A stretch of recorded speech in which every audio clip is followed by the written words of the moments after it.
Hey, what's up, everybody? It's Rohit Raju. I want to thank you for listening to my videos. I really appreciate that. This is another Raju's Rants, and today we're going to talk about physical media versus digital media. Now, I used to work at a GameStop years ago, so I was kind of on the cusp of when digital games really started to make their way into the zeitgeist of, I guess you could say, video games themselves. I remember thinking to myself that I didn't like the fact that they were still charging $60 for something that was digital. Now, I understand it has to do with the bandwidth, or at least I'm told. Whereas a physical game, you have to, you're shipping it out, you have the cover, you have the case, you have the disc, you have the manufacturing, and all that stuff. I was never a big fan of digital. I think it is highly convenient. It does have its pros and cons, I would think. But honestly, I don't know. I'm still a fan of physical media, especially nowadays with bigger companies like Sony, Ubisoft, Microsoft. I just don't trust these places. I honestly think that they will try to do whatever it takes to make sure that you, the consumer, are getting screwed as much as possible. Now, as of the Ubisoft, what is it, the CEO or director of subscriptions, Felipe Tremblay, he said, get used to not owning your games.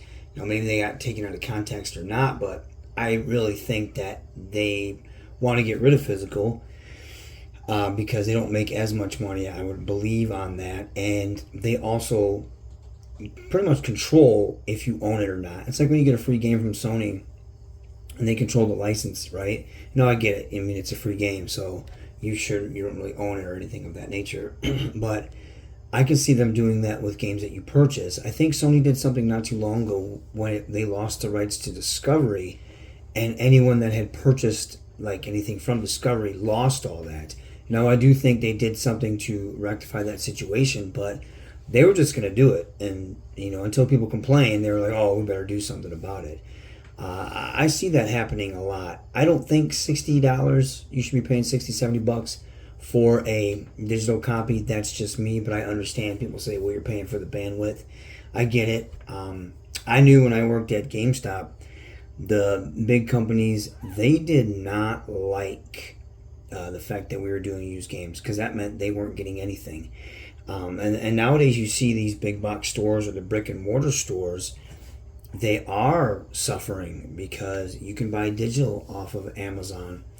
And GameStop, they were confident at first when it happened, when it was announced, but then slowly and surely they started to see less and less people coming in. And obviously you want people to come in your store because you get them with the add-ons, and with the GameStop it was reservations. But they always gave poor, in my opinion, very poor trade-in prices. You would buy something and get like $10 for it, even though you just paid $60. But I do believe that you should at least have got half, like $30. And they did that for a while, where they'd have they get the 50% extra trade-in stuff. But I think they kind of shot themselves in the foot in the long run, and I don't see that place lasting too much longer. Honestly, if it wasn't for the PlayStation 5 and the latest Xbox, those systems kind of saved them because people came in, they had to buy the system from the store, and they had the options of going both physical or just strictly digital. And then, with those people buying the systems, you got extra controllers, you got the digital cards, and so on. People, though, they don't like to, especially during COVID, no one was leaving their house. So having those games easy to download, taking maybe like an hour tops, and then you'd have it right then and there. And then they would, for the digital stuff, you could do that I think it was like a pre-reserve where you could reserve it and get the code shipped to you or something at midnight, and you won't even have to leave your house. It starts downloading automatically. So gamers like to have it right then and there. So you're not going to see a lot of people wanting to go into the stores for that.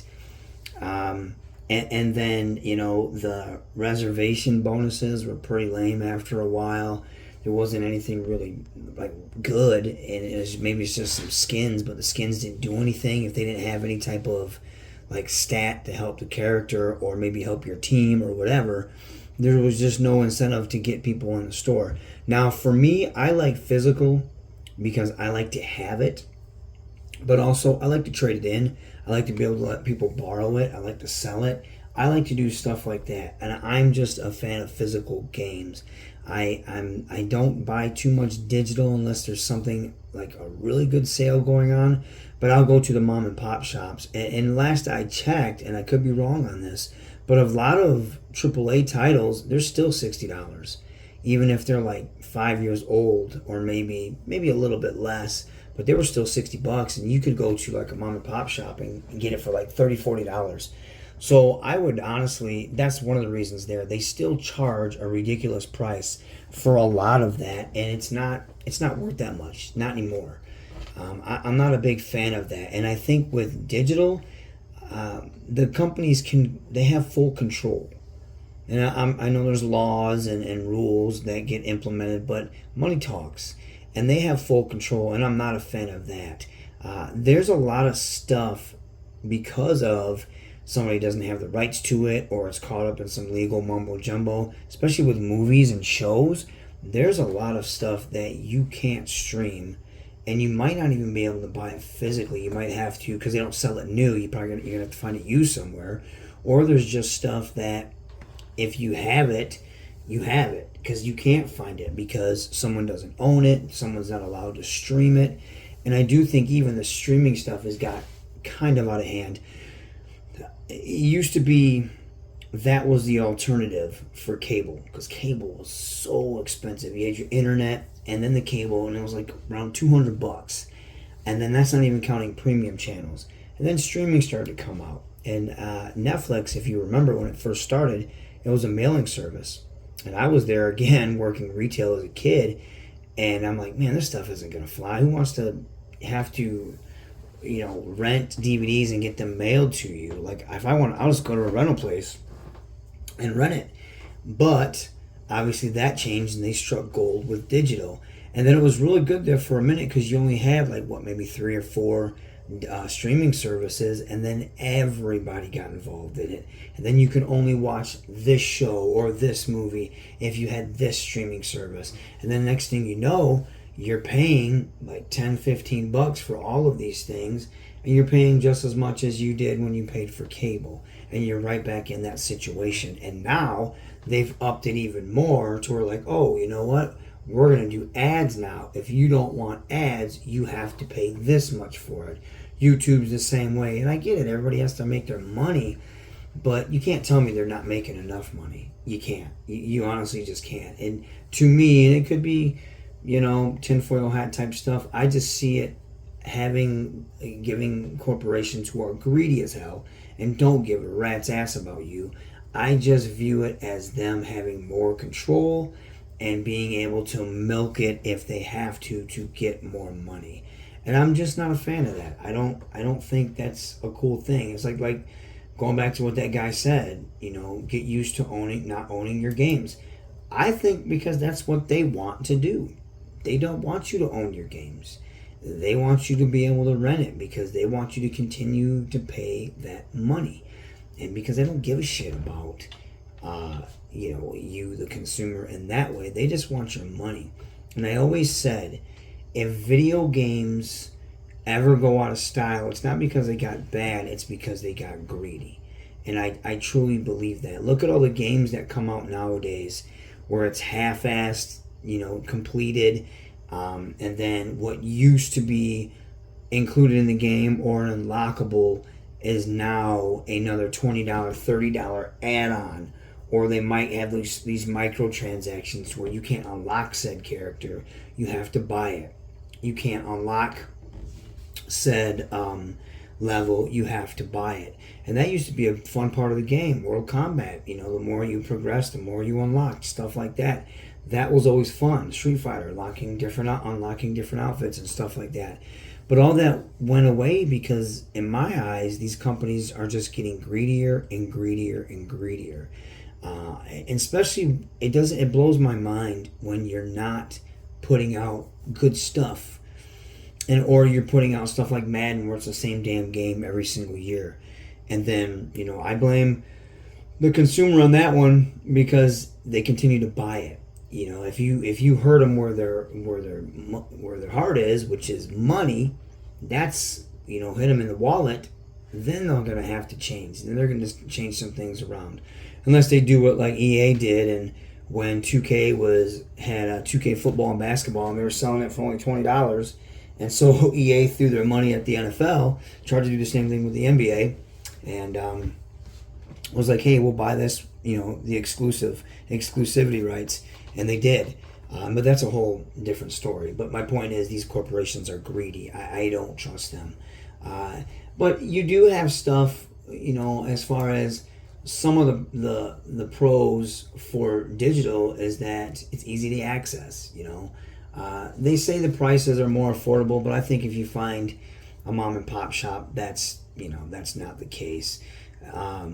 Subscription, some people do like the subscription stuff, like the Netflix and stuff like that. They don't want to go out and buy a physical copy of this. They just want to wait for it to come on streaming, and they don't want to leave their home. They want to stay in the convenience of their own home. And some people really are lazy to where they don't want to get up and put the DVD or the Blu-ray or whatever inside the player or the video game. They just don't want to do that, which I think is very, very funny. It's really weird. With digital, though, there's the privacy. There's that major privacy. Say you wanted to watch, and I'm not trying to be funny, you want to watch some porn or something like that. Back in the day, you would have to go buy it, and you'd have to be, incognito, or there was always that section in the video store to where if you were too young, you couldn't go in it. But as an adult, if you're trying to go in there, everyone sees you, and everyone knows what you're buying. But then again, that can backfire, too, because you have really weird, the weird weirdos doing stuff privately. But again, I guess with the internet, a lot of that stuff does and can get identified, which is good, like the really bad stuff. But then there's some stuff that can't, so it's weird. And exactly with physical, it can be lost, it can be damaged. If you had a fire, you could lose all of that. Whereas digital, it's stored right there in the hard drive, and you can just recover it. So that's something too. I know quality, some people say like the 4K Blu-rays, they look better than streaming it. That's very minute, I believe. They say because it's local data, but I think that's a very, very, you got to be very nitpicky. But some people are, but I don't think the vast majority of people are like that. But some people like to collect. Some people enjoy having that collection. My CDs, I still have a bunch of old CDs, right? And I don't want to go and have to buy all of those songs again in order to put them on my phone or something of that nature. I don't want to do that. I already bought it.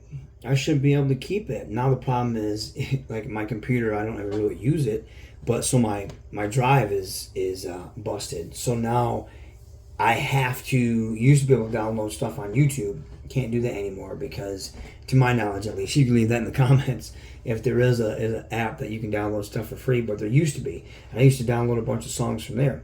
But I would just burn and transfer anything that was on my computer straight to my phone. So I had all this music on my phone. I lost it when I bought a new phone, which really sucks. But I had all this music that you probably can't. Some of it you can't find anymore.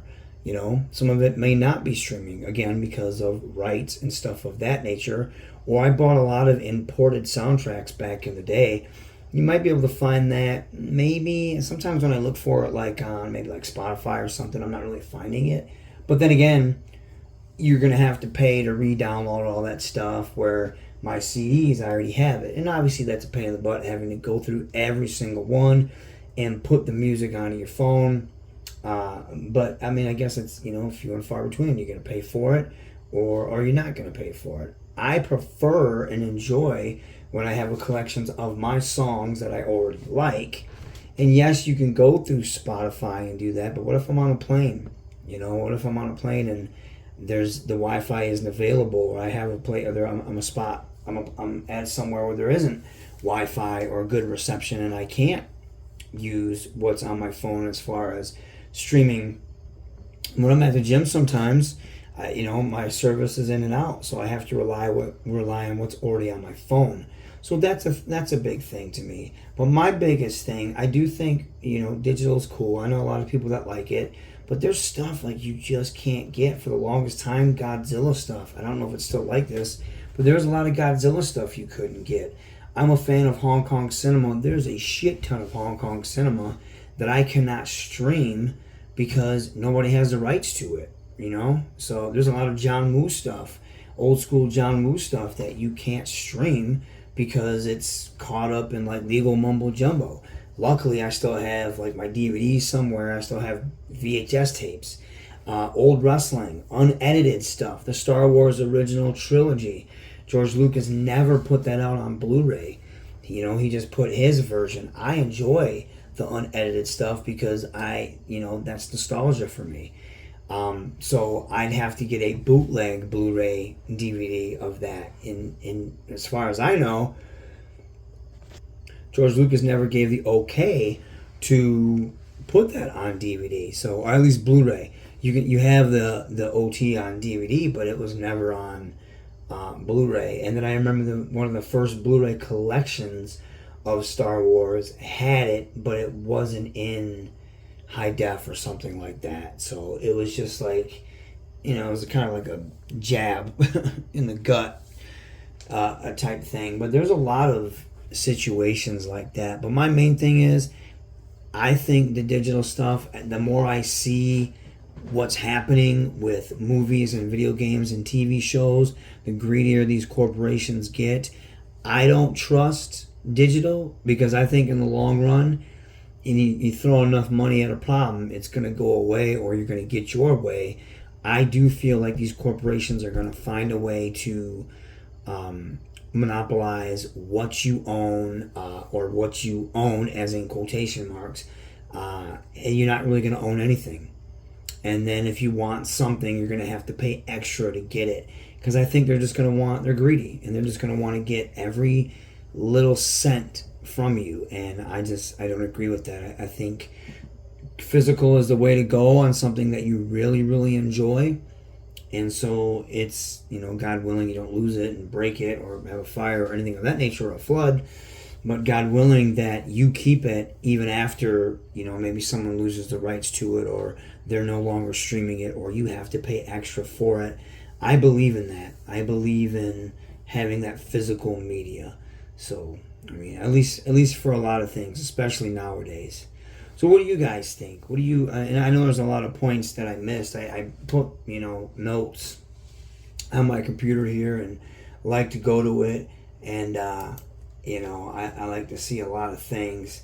But what is it as far as you? Do you prefer digital? Like I said, I was never a really big fan of it. I always thought it would backfire, and I still think it can backfire. Or do you prefer physical? I do see a lot of people nowadays speaking up more about, hey, support physical media, and I do believe in that, and I think we should. I think it was Best Buy that has already done away with it. I do see some things here and there in Walmart, but I know corporations like that, they probably want that physical media because that is people coming in and spending money with them.